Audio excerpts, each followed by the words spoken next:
So this is a little story I wrote for my year nines. They are currently doing a fiction unit. It's fantasy themed, so enjoy.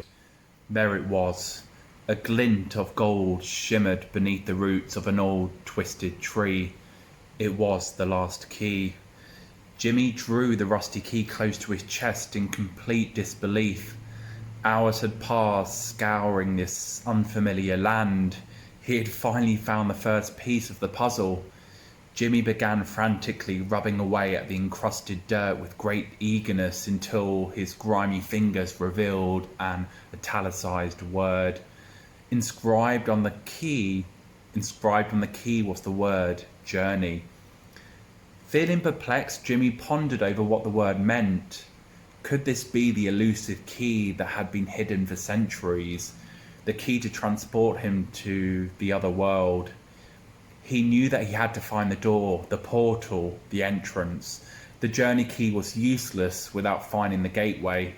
However, Jimmy was aware that the unruly forest was known for concealing many secrets, and it wasn't about to allow a young boy lift its veil and reveal its magic. The forest was an unforgiving place. It was brutal, suffocating, and malevolent. Was the forest the key's guardian? Was this a warning? Was the forest trying to deceive him? Feeling unperturbed, he continued his search for the hidden gateway.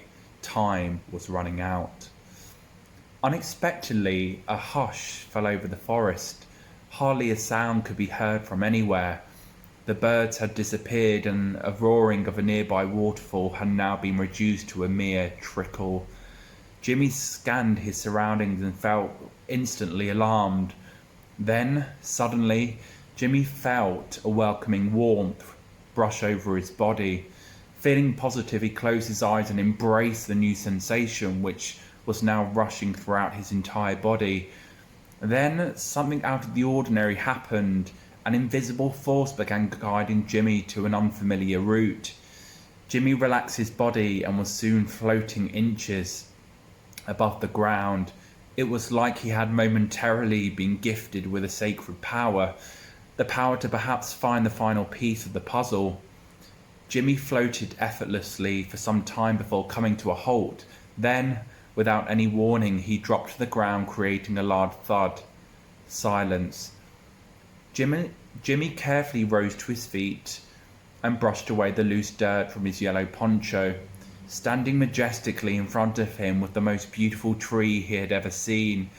This tree was different. In fact, his surroundings seemed different, as if he had been guided to a part of the forest that seemed relatively safe. But there wasn't a door, there was nothing, no entrance, nothing. A sinking feeling filled the pit of Jimmy's stomach. "Believe and you shall see," a faint whisper called. Jimmy stood, rooted to the spot. "Yes, I know you can hear me. Believe and you shall see," the delicate voice repeated. "There's nothing here, just a tree. I need to find the gateway," said Jimmy dejectedly.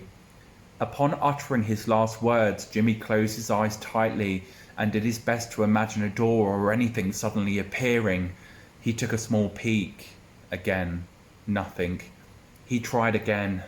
Nothing. Whispering faint words to himself, Jimmy clenched his fists and made one final attempt. "I believe," he bellowed. The ground began to instantaneously shake, as if Jimmy had woken up the entire forest from a deep slumber. Jimmy fell to his feet once again, but he was soon left in complete awe. A tiny red door had appeared in the trunk of the tree. He was soon about to embark on the most magical journey of his life. Darkness enveloped Jimmy. He had been catapulted into the other world. Jimmy stood shaking with trepidation. The welcoming warmth he had felt not so long ago had changed to a bitterly cold sensation. This didn't feel like the other world. He expected complete euphoria, a place where the unimaginable happened. This place was dangerous. Suddenly a number of blinding orbs lit up the cavernous world he had found himself in. The lights intensified. Jimmy wondered if he had perhaps entered the wrong door, if he had perhaps made the biggest mistake of his life. Sinister whispers bounced off the dark and slimy walls. Jimmy tried his best to decipher what they were saying, but it was futile. All he knew was that he had entered the world. He had entered a world where he wasn't necessarily welcomed. "You used the journey key," said a voice in the distance.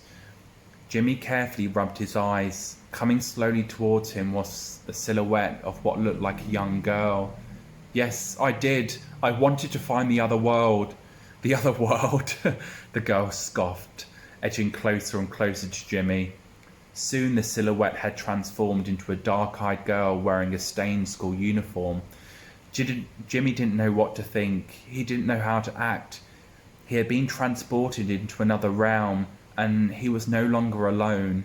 Jimmy and the girls locked eyes. They didn't have to communicate. Jimmy knew that the girl was broken and needed help. Placing his hand on her shoulder as if to signal that everything was going to be okay, a single tear rolled down the girl's cheek. Jimmy observed his surroundings a little closer. A harsh wind whistled throughout the cabin. There was nothing welcoming about this world. It was a dark abyss in which evil permeated every crevice. "We are not getting out of here. The other world, it doesn't exist," said the girl, trying her best to hold back her tears. Jimmy fell to the ground. The sinister whispers returned. "No, it can't be. I was guided to the tree. I was guided to the door, the entrance. I did the same thing 3 years ago." "3 years?" said Jimmy, now consumed with worry. "There is no such thing as the other world," cried the girl. The ground began to shake violently.